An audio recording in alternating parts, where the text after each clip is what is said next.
جی ناظرین، منسٹر صاحب 1,000 ملین روپے ڈیلی کا نقصان ہو رہا ہے، لیکن 22 ملین تقریباً 2 کروڑ روپے نہیں دیے گئے کہ انٹرنیشنل ایکسپرٹس ہائر کر لیں۔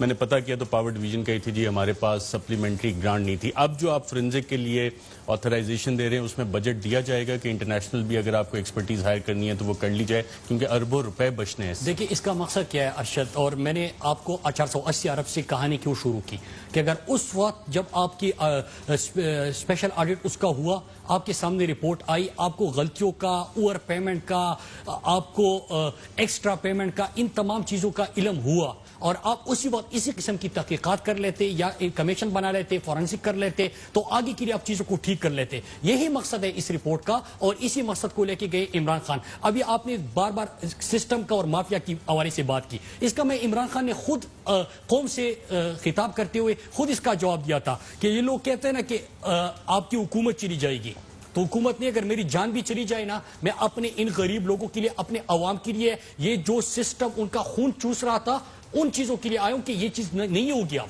اس کو بند کرنا ہے۔ یہ بلیک میلنگ بھی کی گئی ہے آٹا، چینی اور آئی پی پی رپورٹ کے حوالے سے وزیر اعظم صاحب کو۔ دیکھیں آپ جو سسٹم کی بات کر رہے ہیں اور جو مافیا کی بات کر رہے ہیں، لیکن ایک چیز واضح ہے کہ عمران خان کا یہاں پہ کوئی ذاتی مفاد نہیں ہے۔ عمران خان اس ملک کو ٹھیک کرنے آئے ہیں، اس فرسودہ نظام کے اندر جو خامیاں ہے اس کو دور کرنے آئے ہیں۔ آٹا مہنگا ہوتا تھا، چینی 140 روپے پہ چلی جاتی تھی، کسی کو علم نہیں ہوتا تھا، بیچاری عوام خریدنے کے لیے چلے جاتے تھے، ان کا اپنی مزدوری جاری کر کے۔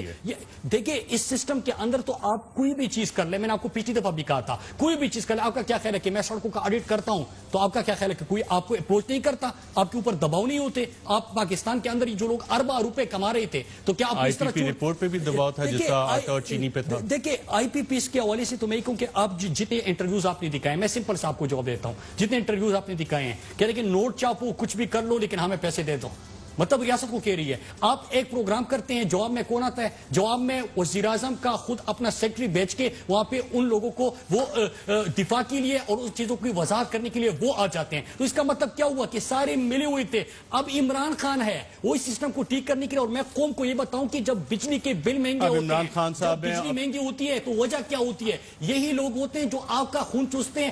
آگے کیا ہوگا؟ ابھی بھی آہستہ ہر سال یہ بجلی کے بل مزید مہنگے ہونے تھے۔ یہ رپورٹ جب منطقی انجام تک پہنچے گی تو یہ جو اربوں کے ڈاکے مارتے تھے ان کی جیبوں میں پیسہ نہیں جائے گا اور آپ کے لیے بجلی سستی ہوگی۔ کن کن پاور پلانٹس نے زائد رقوم حاصل کی، اس رپورٹ نے یہ بھی آئیڈینٹیفائی کیا ہے، اور جب آپ یہ رپورٹ دیکھیں گے کہ کس کس پاور پلانٹ نے، تو یہ تمام بل آپ کی جیب سے نکلیں۔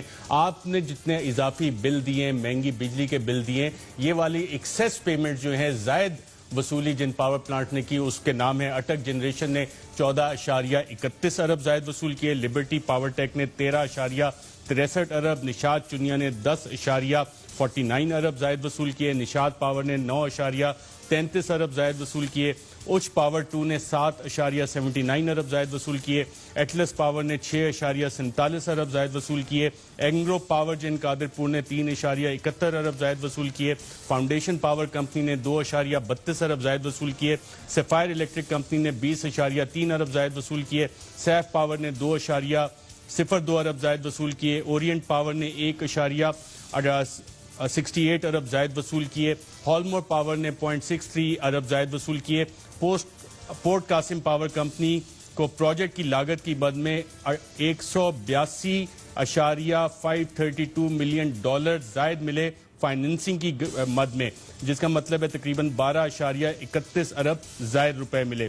جے ڈی ڈبلیو ڈی کو رپورٹ کے مطابق 3.85 ارب زائد ادا کیا گیا، رحیمیہ خان ملز کو 1 ارب زائد ادا کیا گیا، چنیوٹ پاور کو 1.2 ارب زائد ادا کیا گیا، اور اسی طرح یہ ہے آگے بھی چل رہا ہے، کافی لمبی لسٹ ہے۔ فاؤنڈیشن ونڈ انرجی کو 1.9 ارب، سفائر ونڈ پاور کو 1.07 ارب، اور آگے یہ لسٹ چلتی جاتی ہے۔ تو یہ زائد ادائیگیاں جو یہ عوام کی جیب سے جو زائد بل عوام نے دیے وہ ان سیٹھوں کی جیب میں گئے ہیں؟ بالکل گئے ہیں، اور یہ جو آپ جتنی اماؤنٹ بتا رہے تھے تو یہ پاکستانیوں کو سن کے کتنا دکھ ہوا ہوگا کہ یہ جو بجلی کے مہنگے بل یہ دیتے تھے، اور یہ جو آپ دیکھتے ہیں کہ عوام کبھی کبھار سڑکوں پہ نکل آتی ہے، میرے گھر میں ایک بلب اور ایک پنکھا جل رہا ہے، میرے گھر میں اتنا بل کیوں آیا؟ تو یہ وجوہات تھی، اور یہ ابھی سے نہیں، یہ 20 سال سے یہ کہانی شروع تھی، کہیں پہ اس کو ختم ہونا تھا۔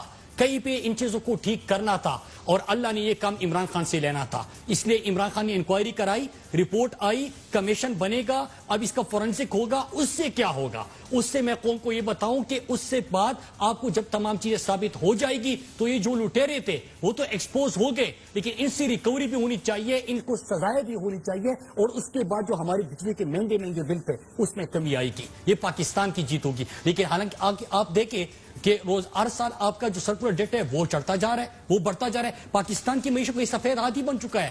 پاکستان کی معیشت کو یہ اس طرح خون کی طرح چوس رہا ہے, اور بوجھ عوام کے اوپر ہے. عوام کے اوپر اس کا سارا بوجھ چلا جاتا ہے. لیکن اب پاکستان بدلنے والا ہے. آٹا مہنگا ہوتا تھا, لوگ پیسے بھرتے تھے. چینی مہنگی, لوگ پیسے دیتے تھے. یہاں پہ شور مچتا تھا, بات ہو جاتی تھی, رپورٹ آتی تھی, کہانی اور ختم. امید ہے کہ یہ لیکن چیزیں اب صحیح ہو. کہانی ختم ناظرین نہیں ہوگی. ایک اور کریکشن کر دوں, کیونکہ اربوں روپے کا گھوٹالہ ہے تو ہم لوگ بھی یہ چیزیں کرتے ہوئے ایک ٹائپو ہو گیا تھا. سفائر الیکٹرک کمپنی نے 2 ارب زائد وصول کیے, 20 ارب فگر غلطی, 2 ارب قصور نہیں ہے, اتنی زیادہ ہے, اتنا لوٹا ہے, اس طرح کائیں ہیں کہ بندے کو سمجھ نہیں آ رہی. ملین اور بلین اور ڈالر اور روپے کا فرق ہی ختم ہو یہ گیا. رپورٹس جب پڑھ لیتے ہیں, جب ایک رپورٹ اٹھا لے, ایک پاور کمپنی کو دے کے اربہ روپے کربوں کے ڈاکے ہیں, بندہ خود بھول جاتا ہے. پھر اس میں آپ کا کوئی قصور نہیں کہ آپ نے یہ بول دیا. منسٹر صاحب بہت شکریہ پروگرام میں شرکت کرنے کا.